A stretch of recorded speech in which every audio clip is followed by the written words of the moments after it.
I get a lot of questions from students about stress. Totally stressed out about assignments.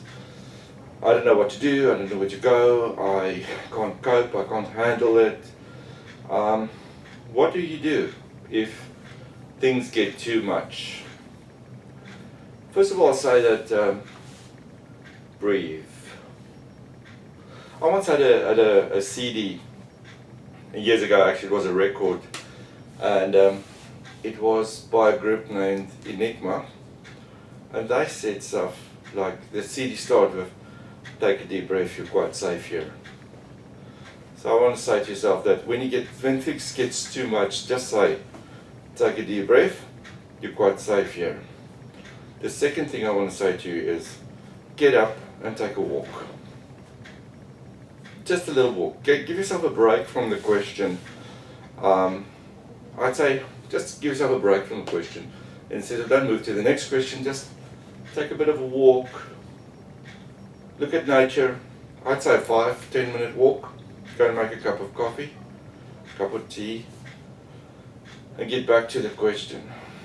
So take a deep breath, take a walk, breathe deeply, and relax.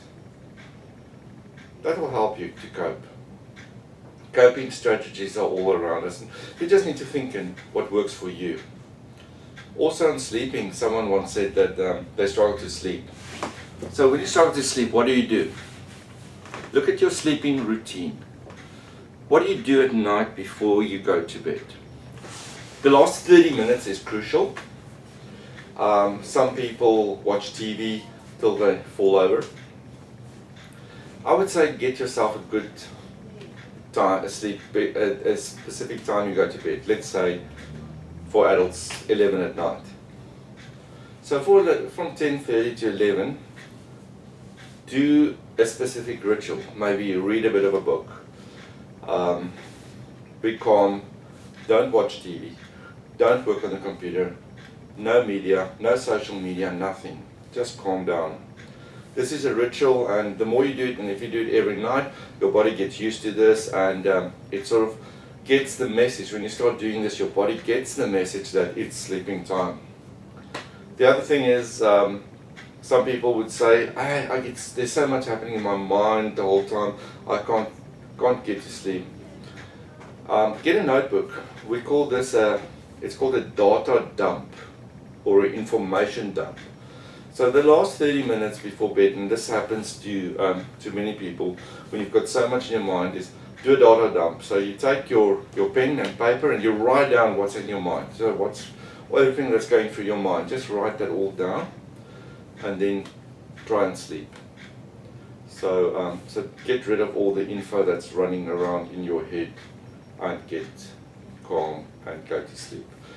Also, sleeping is, it's important that your room is dark. No lights in your room, especially blue lights. These days with TVs and stuff in our rooms and technology, we have all these little blue lights. That's a sort of light that really influences your sleep, and it causes you not to go into a deep sleep. So in my house, in my room, all my blue lights are covered with a bit of blue tack, just to make my room dark. Just be relaxing when you go to bed. What happens if you really can't sleep is get up, sit in a rather dark room, just sit there for a while and just relax.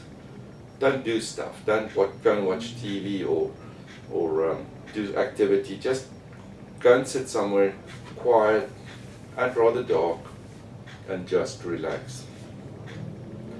How long must I sleep? That's another question, because the other day I spoke to someone and says, my body only needs 4 hours of sleep. That is the biggest nonsense ever. And if you believe that, good for you. Our body needs 8 hours of sleep. In the first 7 hours, and that's why it's crucial that we do 8. In the first 7 hours, our body sleeps, our body rests, your cells regenerate, because remember, every 28 days our cells regenerate themselves, our skin regenerates itself within every 28 days, so our body does that. And that sort of stuff happens in sleeping, while we sleep. In hours 7 to 8 is crucial because that's when our brain sleeps. That's the time when our brain goes into rest mode. If you sleep up to 7, it means your brain never goes to rest mode and you never really rested. Don't think that if you go and sleep 10 hours, you've made up for the times you haven't. It doesn't work like that. Our bodies are designed to only go up to 8 to rest. If you go over 8, nothing really happens further. So that's why it's important that we sleep 8 hours, because hours 7 to 8 is the time for our brain to rest. It's like a computer. You sometimes need to switch off your computer. You can't leave the computer on running the whole time. Same with our brains. We need to rest. So just a few things, and you're welcome to Google around sleep and sleep patterns and sleep hygiene and relaxation techniques. And there's also a great app which I started using about a few weeks ago. It's called Calm. It's a free app. It's got in-app purchases, but to be honest, at this stage, I don't really feel I need to buy anything. So it's got 3 sections. One is a breathing section where you help you to breathe. Breathing exercises. The second section is a meditation section, which has got time for you to do specific things. I'm not really, personally I'm not into meditation, so I never even opened that section. And the third one is sleep stories, which is interesting. It's called Adult Sleep Stories, and the story starts with making yourself comfortable, lying on your bed. It's very soothing, it's very relaxing. I've tried to listen to these stories. They're only about 22 minutes long. I've tried to listen to them, and up to date I have never ever in the last 2 weeks listened to the ending of each of these stories, because I do fall asleep before the story ends. So it's just some techniques I'm sharing with you this morning. Remember, we're all in this together, and stress is part of our life, but how we deal with it is the key. We tend to be like a elastic band being stretched and stretched and stretched till we break. Before we see it, we see the warning signs there. Let's take action. Take action before it's too late. Take action before you have a breakdown, before you get to burnout. Relax. Take a deep breath. You are quite safe here. Oh, importantly, last cup of coffee, 6 p.m. at night. Just saying.